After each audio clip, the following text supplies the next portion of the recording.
With liquid courage in my veins, I did the boldest thing of my life. I brushed a kiss against Chu Triot's forehead. He startled awake, blank for a few seconds. When his brain caught up, his face flushed scarlet. Lam Lin, I'll take responsibility for you. From that day, he became my boyfriend. Every time I went to the tennis courts, I often ran into a tall, fair-skinned, handsome guy, the kind with a clean face and an 8-pack. We'd play doubles and compete. Most of the time it was a draw. I knew he wasn't even using his full strength. Our connection seemed to begin and end on court, and we didn't meet every week. After that night, Chu Triot was the first man I'd felt anything for. I mustered my courage and added him on WeChat. Our chat drifted from playing today to every topic under the sun.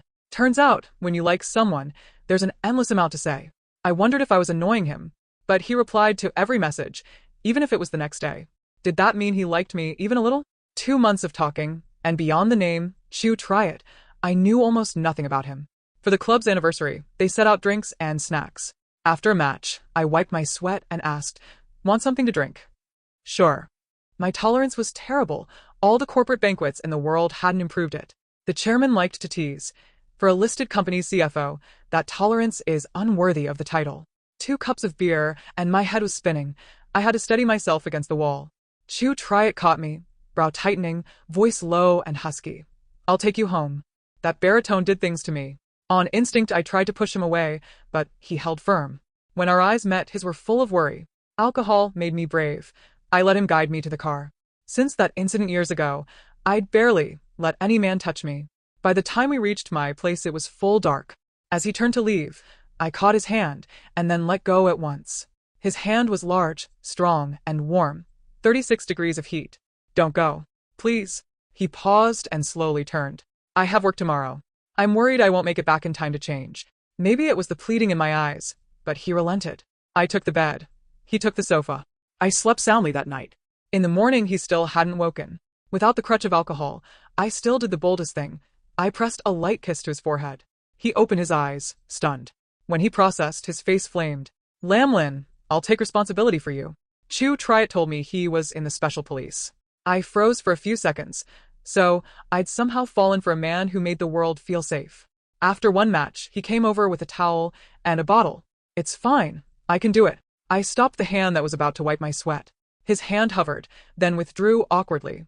He probably wanted to say I wasn't like that one night, but what came out was just, "Okay."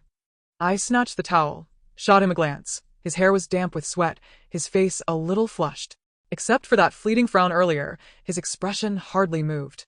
After we ate, he reached to hold my hand as we walked, and I pulled away. "What's wrong?" he asked, that fair, handsome face full of question marks. "I don't like being touched." "Okay. Then I'll do my best not to touch you." The way he yielded made me smile. He walked close, shoulder to shoulder, but kept precisely a finger's width of space. Passing a dense hedge, a large dog burst out. I screamed.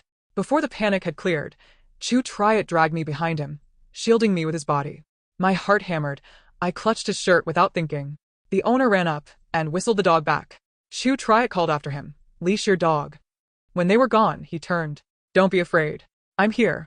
I slipped my hand away and lifted my gaze to his. "Thank you, Chu Triot." My realtor called, a viewing client of mine. Everything had been settled. Only the contract remained, had somehow heard things and now wanted to think it over. "It's already $1 million under market, what a pity." "It's fine. Buyers and sellers are free." After I hung up, he asked, "You're selling a house?" I rented the place I lived in. The villa 10 kilometers away in an upscale community had been listed for years. "Yeah. It's been up for sale for years and still hasn't sold." We sat on a park bench. I hadn't even begun to explain when he caught my hand, froze, then let go. "Sorry, Lynn. I have to head back to the unit." I nodded. "It's okay. Work comes first." His sudden callbacks were something I was learning to accept. Only when he disappeared from sight did I get up to go home. We met again a week later. He asked me to hike. We chose a quiet trail. As soon as we entered it, he looped his arms around me and kissed me. I dodged. He only brushed my lips, dragonfly-like. He swiped my backpack and slung it on his shoulders, then picked up a stick that fit my hand. "Good for hiking." Morning sun washed over his face. Stars seemed to glint in his eyes. The path was hard, yellow clay, slick slopes. I walked behind him. Now and then, he turned and held out his big hand to pull me up. Most of the way, I leaned on the stick, and on him. Even with sun sleeves, branches scratched my arms. Halfway up, rain broke. We ducked into a little cave. It barely fit too. He spread a spare jacket from his pack for me to sit on, then took out a mini first aid kit. He dabbed iodine, I hissed. He carefully taped on a bandage, then moved to sit and lift me onto his lap. I shoved hard. He went down with a splat in the mud by the mouth of the cave. Sorry, I stammered. He stood, muddy water dripping from his seat down his pant legs. I promise not to touch you without permission, he said, a flash of hurt in his face. Still, he stood in the opening, blocking the rain. No, I said, standing and pressing a finger to his lips. It's my fault, not yours. I tugged him down to sit, and tried leaning into him. Lightly, 1 second, 2, 3. His arm slid around my waist from behind. 6, 7, 8, 9. His grip tightened. I endured. 10, 11, 12. He tilted toward me, lowered his head to kiss. I tensed and shoved him again. He winced, surprised. Lamlin, what on earth is going on? There was a thread of anger and doubt in his voice. I stood, offered him a hand. I'm sorry. I'm really not ready yet. I didn't know how to explain. He fell silent. Only wind and rain remained. The air turned awkward. I unlocked my phone. A braking alert blinked. 11:40 a.m., June 21st. A 7.5 earthquake struck District X of Ton City. Widespread structural collapse. Many trapped under rubble. Casualties unknown. Before I could scroll, his phone rang. When he hung up, he said, Lamlin, there's been an earthquake in Ton. We're deploying to the rescue. I have to report back within an hour. He didn't leave me stranded. He carried me down the mountain. Before he rolled up the taxi window, he said, wait for me to come back. I'll celebrate your birthday. Okay. As his car disappeared into the rain, my nose stung. After he deployed, I followed the news every day. Under the debris, people were still alive. Some endured, some didn't. The crying that bled through the screen made my chest tighten. Rescuers raced death without rest. When they pulled out a little girl, they found her mother, dead, still kneeling, a heavy slab across her back, her body arched to hold a tiny pocket of air that kept her daughter alive. A man was dug out after 72 hours, only to die 2 hours later. Life was stubborn and so fragile. Partings are the way of the world. Tomorrow or disaster. You never know which arrives first. In the throng there were always volunteers and police uniforms. I knew he was among them. I prayed for a safe return. Come back and we'll celebrate together. My message hung without reply. Maybe he was too busy. Maybe exhaustion had stolen his nights. I refused to think further. 10 days passed. No word. His phone was off. Our WeChat was frozen on the 2 words he'd sent days before. Wait for me. On my birthday, I went to the prison to visit my mom. She looked all right. Mom, I'm in love, I said through the glass and the telephone. She smiled. Good. What's he like? Is he good to you? He's in the special police. His name is Chu Triad. We met on the tennis courts. He treats me well. He's tall and very handsome. I gave her the bare bones. She was delighted. Good. Special police is good. If a special police officer cares for you, I can rest easy. She didn't know I hardly saw him. Bring him next time so I can meet him. Okay, I murmured. She smiled, pride slipping through. The pride that her daughter's boyfriend was special police. But I also saw the worry in her eyes, the fear that old shadows would swallow me again. Don't worry, I see a therapist every month, I reassured her. By the time I got home, it was dark. Our chat still sat where it had for half a month. The doorbell rang. I rushed to the door. It was only a delivery guy with a birthday cake. He hadn't come back. Liar. He'd promised to celebrate with me. I opened the box anyway. Fruit cake, ruby strawberries, golden mango, a big heart in the center, its border circled with roses. Happy birthday, my wife. Forever 18. I couldn't be happy. He wasn't here. I stuck in candles and lit them. The bell rang again. At that hour, who else? I trailed around the coffee table. Through the peephole I saw him, arms full of roses. His skin was tanned. Happy birthday. His white teeth flashed in a grin. I took the bouquet, too surprised to speak. What finally came out was, so you do remember how to come home. The pout in my voice was obvious. He hugged me. I promised I'd celebrate with you. My heart resisted as my body slowly accepted his arms. Those arms both intoxicated me and made me bristle. Sorry I'm late. His steady heartbeat thudded in my ear. I wiped away a tear on his shirt and said nothing. Make a wish, he said. The lights went out. His face wavered in candlelight, his smile unfolding. Little flames danced in his eyes. What did you wish for? I looked up. If I say it, it won't come true. Why didn't you call me for so long? I asked as he cut the cake, nudging extra fruit onto my plate.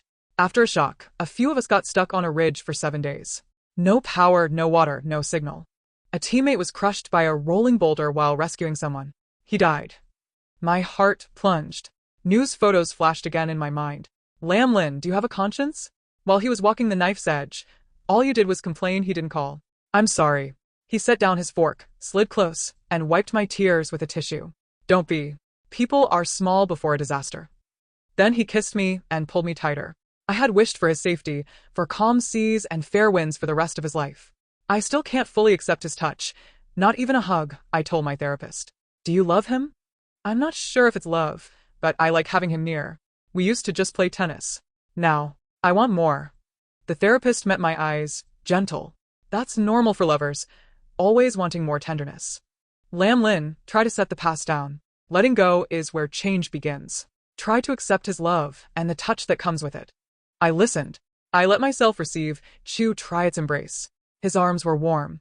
Within them, the world felt tranquil and the days quiet. The happiest thing in life might be this, the 3 dots typing, and the person you like happens to like you back. My phone rang. I woke in his arms. Yawning, I fumbled for it. Ms. Lam, that buyer from last time wants to see you in person. Could you come at 10? I glanced at still sleepy Chu Triad. I wanted the house sold, but thinking of what had happened there made my chest knot. He caught the look and asked softly, what is it? The house. I nodded. Want me to come with you? After a moment, I nodded again. Hello? Ms. Lam, can you hear me? Yes. I'll be there at 10. I hung up, my palms damp. He drew me in. It's okay. I'm here. Yes. With Chu Triad, nothing was that scary. We drove up to the hillside villa. Before I stepped out, I drew a breath and reminded myself, it's past. He took my hand and held tight. The last time I'd been here was 2 years ago to pick up things for Mom. The agent and buyer were waiting by the door. The buyer was a balding, middle-aged man. After introductions, he said, Ms. Lam, I've seen your house. The position and orientation are excellent. I unlocked the door. The moment the giant potted plant by the entry came into view, the memories crashed over me. Years ago, my parents' business thrived, and they bought this villa. Mom was busy with work, and Dad started an affair and even bought the woman a place. My parents divorced.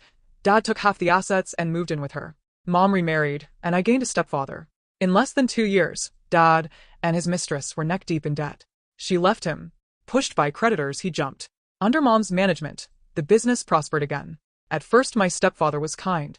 When I hit puberty, his hands began to wander. You tell your mother I'll kill you, he said. I was terrified. The more afraid I was, the bolder he got. I finally told Mom in secret. He eased off a little. But whenever she was away, I locked my door. One stormy night, Mom was working late. I locked the door and studied. Behind me, a key turned. I spun around. He stood there, reeking of alcohol, jangling keys like a prize. Lightning split the sky. The room went black. Power outage. I shook. My heart jumped to my throat. I had no idea how he'd gotten a key. Ha! If you've got one, you can copy it. There's no door I can't open. Another flash. His fleshy face glowed with a sinister cast. Don't come near me. No, I'm calling the police. I shouted. I barely hit dial before a hand snatched my phone and flung it out the door. Crack. His palm slammed my cheek. It burned. You little. Calling the cops. Crack. Another. You dared to tattle to your mother. Terror smothered me. I grabbed the desk lamp, books, threw everything. Nothing landed. He seized my wrist, cinched my waist. His stinking mouth lunged for mine. I turned my face, and he missed. He slammed me onto the bed. When he finally tired and loosened his hold, I pulled the dagger I'd kept under my pillow. 1 strike. 2. 3. Blood splashed walls and wardrobe. His head rolled off and thudded on the floor. My mother stood shocked in the doorway. When I raised the knife to my own chest, she wrenched it away with bare hands. She wrapped me up. I shoved her off and curled into a corner, shaking. I'm sorry, Lin Lin. I'm late. I'm sorry, she held me and sobbed. She called the police with trembling fingers. Before they arrived, she wiped all my prints off the knife and replaced them with her own. Remember this, I killed him. It has nothing to do with you, she said.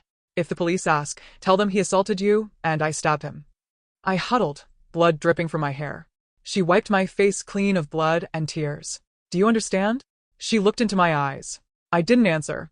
Do you understand? I nodded like a wind-up doll. The police came. I told them exactly what she'd told me. She was sentenced to 20 years. As she arranged it, I went abroad for school. Afraid I'd do something foolish, She asked a friend to keep an eye on me. The villa sat empty, then went on the market at a low price. Just stepping inside made me nauseous.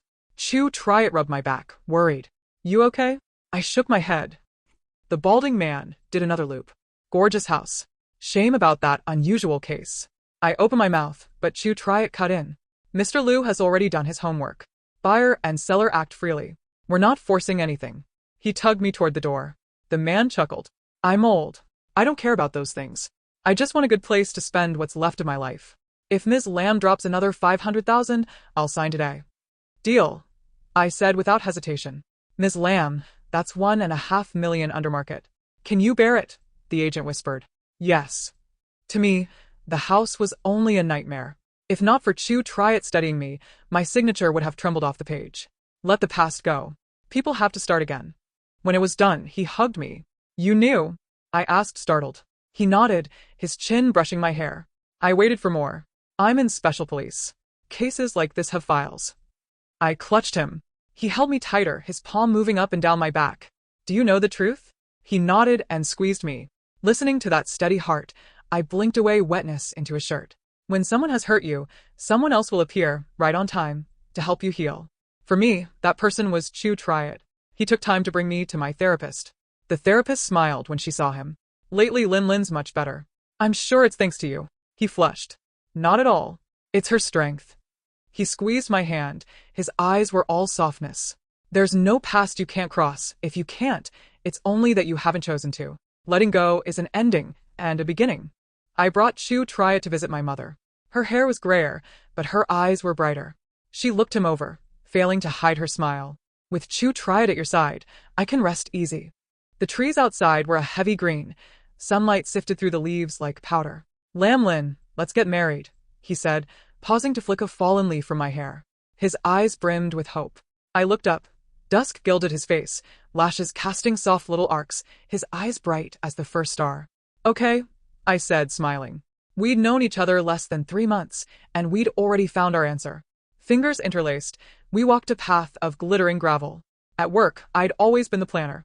Now I listened as he laid out the wedding, the honeymoon, a picture of our future. The best thing is when the right person appears at just the right time. Colleagues teased that I'd changed, become a soft girl instead of the cold, strong woman. I hadn't turned into a soft girl. It was just that with the right person, I finally felt safe enough to be one. Try it was sunlight sifting through leaves, spilling into my heart bit by bit and chasing the dark away. He opened his arms, stars in his eyes. I breathed him in greedily. Because of him, I finally understood what it meant to have peaceful days and a future worth anticipating. I wanted to walk on with him forever. Our steps pressed into a road of starlight. The single girls at the office squealed when they heard my boyfriend was special police and begged me to set them up. We took wedding photos. He stood tall and straight in formal wear, righteous and impossibly handsome. I stared. Wife, you're beautiful, he whispered at my ear. Husband, you're beautiful, I teased back. We shot in a lavender field, a sea of purple with his smile blooming like a flower. My white dress floated in the fragrant breeze. Our happy faces froze inside the frames. He never let go of my hand, as if I'd evaporate if he did. I hadn't known being led along could feel so wonderful. I told him the language of lavender was wait for you to love me. His eyes were full of tenderness. Back home, I collapsed on the sofa. The wedding was next week. He bent to lift me, kissing. His lips were cool and soft. I suddenly remembered, the first time I'd kissed him had also been on this sofa. His kiss muddled me. Our 10 intertwined fingers tumbled into a river of love, now gentle, now a riptide. Outside, neon blinked like falling stars. I was still floating when his phone rang. He let me go and answered, keeping his voice even. Through the receiver I heard an urgent recall. I have to report immediately, he said. I looped my arms around his neck and kissed him.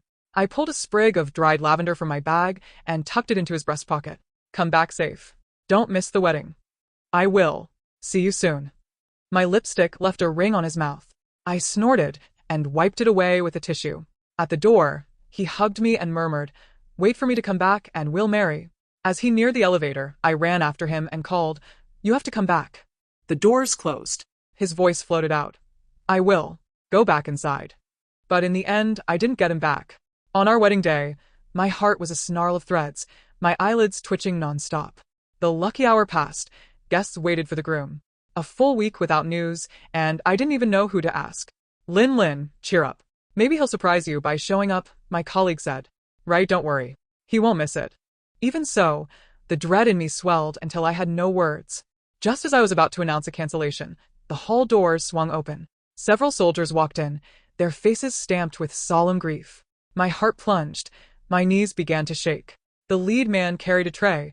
On it lay a neatly folded uniform with a cap on top. The thing I feared most had happened. When I heard them say, "Chu Triad has fallen," I collapsed and blacked out.